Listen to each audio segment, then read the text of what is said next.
Hey everybody, it's Jason from the Texas Gun Vault, and today I'm coming to you with a tutorial video. And today's video is going to be on the differences in disassembly between the USP and the P30 variants in the HK pistol lineup. And the reason I'm doing this is inevitably anytime I take any of my P30s out to the range and bring them back and clean them, I always have trouble field stripping them because I forget how they come apart. They're very similar to the USP, but not quite the same. And so I think if I'm forgetful and have problems with this, maybe somebody else out there is having the same issue and I should document this for them. Now, the USP design is a lot older design, going back to the early 90s. HK came out with the P30, I think, after 2000.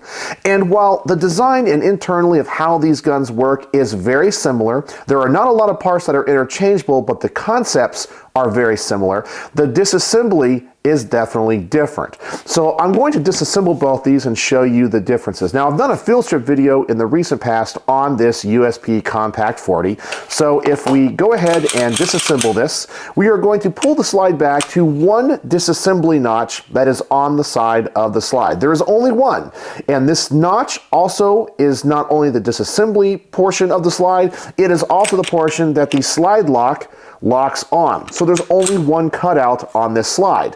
You bring it back to where the slide stop is, you push the slide stop out. Of course, it's giving me a little bit of trouble right now. There it goes. And then the slide comes off of the frame. Now, when it comes to the HK P30, these slides have two notches. One notch works with the slide stop in the back, and the front notch is the disassembly notch. I can't tell you how many times pulling the slide back this much, which seems like it's a lot, about the same distance as it is on the USP. I've tried to push this slide stop out and it won't go through that first notch because that's for the catch on the slide stop. You have to pull the slide a significant way back to make it to the disassembly notch. That's the first mistake I always make. So let me drop the magazine, and I got to pull this slide way back here. And so this is actually kind of difficult, and I have to use a lot of force to hold this slide back. That's one thing about the P30s I don't like. Now, when I push the slide stop out, here's the other problem. It is actually locked in place, so it can't come out of the frame. So I pushed it through, it is all the way through, and if you can see on the top, there's a little bit of red paint that tells you it's all the way out, and no matter how much you push from the other side, this will not come out of the frame. But once it's out far enough, the slide will come off. So inevitably, whenever I have tried to clean my P30s, I always think they disassemble like the USPs. And I will not pull the slide back far enough to disassemble it, and then I think there's something wrong with my slide stop because it is within the frame and will not come out. But that is the way it is designed. It's very similar, but not quite the same.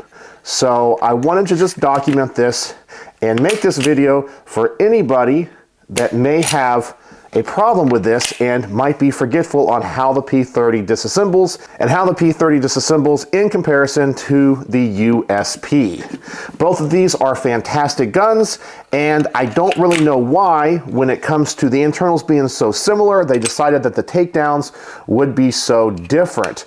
And if you're not aware of that, you might have a little bit of trouble. So there you go. I hope this helps somebody in the future that may own both of these pistols, just as a friendly reminder, so you don't spend 10 or 15 minutes out on your workbench trying to disassemble one or the other because you originally learned how to disassemble an HK pistol on the other platform. So there you go. So let me know what you guys think in the comment section below, and does this help anybody?